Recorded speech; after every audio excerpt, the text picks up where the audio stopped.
ఈ coffee powder కి sales లేదు. Okay. వెంటనే సేల్స్ పెరగకపోతే క్లర్క్ గా రివర్ట్ చేస్తానన్నా. Very good. సేల్స్ ఎలా పెంచాలో తెలియక చస్తున్నాను బాబు. అంతే కదా మీ ప్రాబ్లము. నేను సాల్వ్ చేసే కంచి మీరు వెళ్ళిపోతారా? నువ్వు సాలో చేస్తావా? ఎలా? Very simple sir. ఈ కవర్ కాకుండా ఓన్లీ లోపల ఉన్న కాఫీ పౌడర్ ఖరీదు మటుకి ఎంత? 70 రూపాయలు. ఈ కవరు ప్రింటింగ్ తో కలిపి 15 మనం ఈ రెండు కలిపి ఎంత అమ్ముతున్నాం? 100 రూపాయలు. సార్ 70 రూపాయల కాఫీ పౌడర్ ని 100 రూపాయలకి అమ్మితే ఎవడు కొంటాడండి? అంటే అంటే కాదండి, ఈ కవర్ బదులు ఆర్డినరీ పేపర్ కవర్ లో ప్యాక్ చేసి అమ్మండి. ఇరవై. ఎంత గొప్ప ఐడియా వేసావు బాబు. అంటే నేను క్లర్క్ గా కూడా పనికి రాకుండా చేసి ఇవ్వముకోమనే. అది కాదు సార్. లేకపోతే ఏంటయ్యా, ఇంత అట్రాక్టివ్ కవర్ వేస్తేనే ఎవడు కొంటలేదు మొర్రో అంటే ఆర్డినరీ కవర్ వేస్తే ఎవడు కొంటాడు చెప్పు దీన్ని. There you are.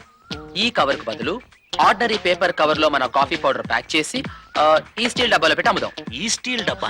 ఈ స్టీల్ డబ్బా అంటే ఈ స్టీల్ డబ్బా కాదు సార్, ఇటువంటి స్టీల్ డబ్బా. ఈ కవర్ కి ఎంతైతే ఖర్చు అవుతుందో ఈ స్టీల్ డబ్బా కూడా అంతే ఖర్చు అవుతుంది. అందరిది మిడిల్ క్లాస్ మెంటాలిటీ కదండి. కాఫీ పౌడర్ తో పాటు స్టీల్ డబ్బా కూడా ఫ్రీగా వచ్చింది అనుకుంటారు. ఇంట్లో మొగుడు ఒంటి మీద బట్టలేసి స్టీల్ గిన్నెలు కొనుక్కునే మన లేడీస్ మన కాఫీ పౌడర్ ని ఎగబడి కొంటారు.